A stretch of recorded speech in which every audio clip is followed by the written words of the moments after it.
Hello dear students. Having seen the capital structure decision that involves determining the relative proportion of various types of funds, now we would examine various factors affecting that decision. That is known as factors affecting capital structure decision. Very important from the exam viewpoint. And in sequence, this is fourth factors affecting. First, we studied the factors affecting investment decisions, then factors affecting financing decision, and then the third factors affecting dividend decision. So this is fourth, and in number these are total 14 in number, right? So out of 14 any can be asked, but you must remember 6 compulsorily, and if asked randomly you must have knowledge of all 14, and once understood well, I guarantee you that you won't have any problem remembering and recalling these points, as these points are very obvious to the rigorous exercise we did till yesterday of solving homework sum and also understanding the sum given in the text. Let us see the first one, cash flow position. Size of projected cash flows must be considered before borrowing. So cash flows must not only cover fixed cash payment obligations, but there must be sufficient buffer also. Buffer means reserve or cash stock or reserves in forms of bank balances and other reserves of your balance sheet. It must be kept in mind that the company has cash payment obligations for normal business operations and for investment in fixed assets or meeting the debt service commitments, that is repayment of interest and repayment principles. So if a company is facing cash crunch always, then it should not go for much amount of debt capital, because it would further increase the fixed expenses that are already higher. Existing fixed expenses are already higher in proportion. So in that case you should not be getting more debt. The second, risk considerations. Use of more debt would lead to finance risk. That is, the risk means this financial risk means that a company is unable to meet its fixed financial charges like preference dividend, repayment of principal amount or payment of interest amount. Apart from this financial risk, we have another risk called business risk or operating risk. This depends upon fixed operating costs like your building maintenance, rent you are paying for your premises, salary expenses, insurance premium, etc. These are the fixed costs. You must have studied well about these costs in your accountancy subject. So the basic meaning of fixed operating cost is whether you earn or you don't, you have to incur these expenses. So higher these operating costs, greater would be the business risk, because your total risk and that is financial as well as business risk would depend on how you manage both the risks. If a firm's business risk is low, then its capacity to use debt is higher, because business risk means operating risk is less, as you are paying less of salaries, less of rent, less of fixed expenses. So your capacity to take further debt is increased because you have reserves. You are not paying much as fixed expenses, and you can use your capacity to borrow further, and vice versa. If you have lot of business risk, you are paying lot of fixed expenses every month, then your capacity to take much finance or debt from outside is quite low. Third point is interest coverage ratio. It refers to the number of times EBIT of a company covers the interest obligation. It is known as ICR also. It is calculated as EBIT divided by interest.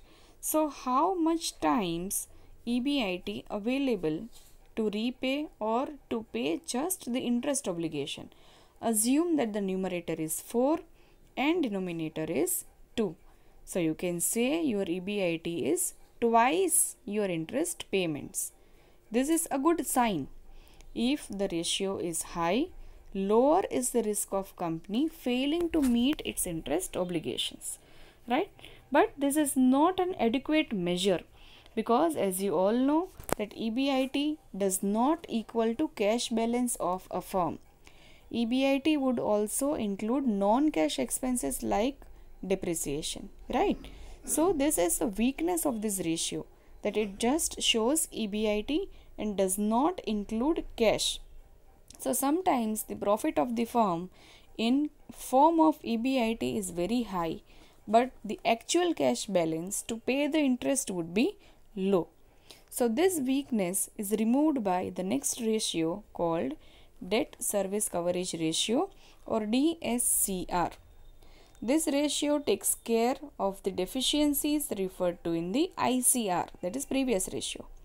Here we would only calculate the cash profit generated by the operations as compared to the total cash required to service the debt or to repay fixed obligations. See the formula. In the numerator we have profit after tax, that is PAT, plus interest payable plus interest receivable. This is interest receivable plus non-cash expenses, that is depreciation. That would be divided by all our fixed payments, that is fixed dividend, preference dividend, that is calculated as percentage of preference shares, plus other interest repayment obligations. So here we would come to know that how much cash is available in numerator to cover the cash financial expenses in the denominator. Like ICR, higher the ratio, better is the ability of the firm to meet its cash commitments.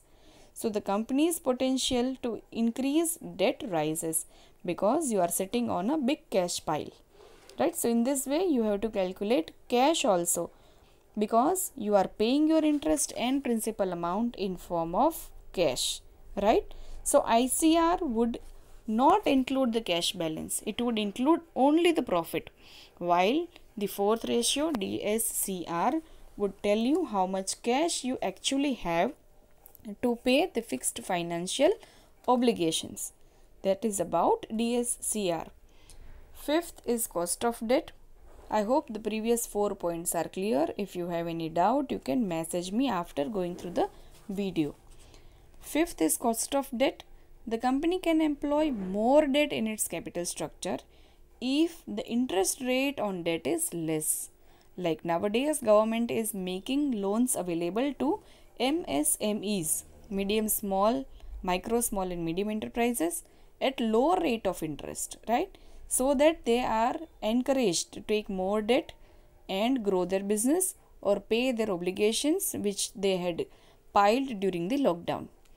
So in this case, however, if the cost of debt is higher, company would go for equity shares, because in that you do not have to pay interest, you will be paying dividends. So if cost of debt is less, the company may prefer the debt obligations, while if the cost of debt is higher, people or the company would avoid taking loans and would rather go for owner's fund like equity. Sixth point, cost of equity.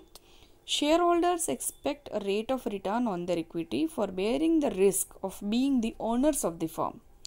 When a company increases debt, the financial risk faced by the equity shareholders also increases, right?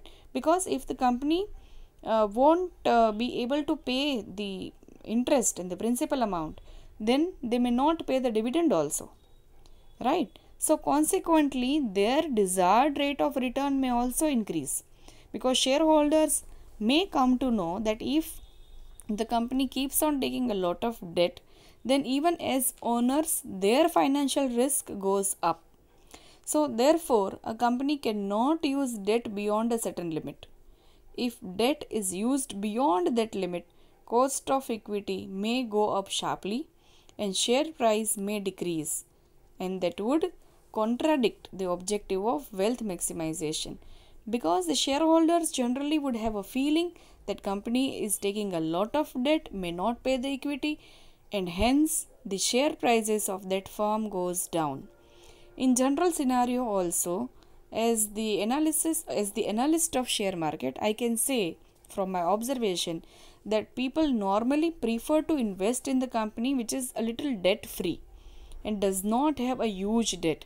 See, inclusion of debt is necessary up to an extent till we can reap the benefits of trade on equity. But when we observe that the company is taking debt continuously, it won't be liked by shareholders at all, because the company will be paying huge amount of interest to them, leaving very little amount left for the equity shareholders. Hence, for maximization of shareholders' wealth, debt can be used only up to a level. Right? Seventh point, flotation cost. Flotation cost is the cost of raising the fund. I have explained this point earlier also. Say when you are floating equity shares in the market, you have to pay advertising expenses, printing expenses, commission and brokerage charges, etc. So higher is the flotation cost, lesser attractive is the source of finance. Now if you raise fund from the other sources like by taking bank loan, then there is no flotation cost. You do not have to pay anything in form of printing and brokerage and other charges, advertising charges. So higher is the flotation cost, lesser is that source of fund. The next is taxation rate. I will explain this in the next video.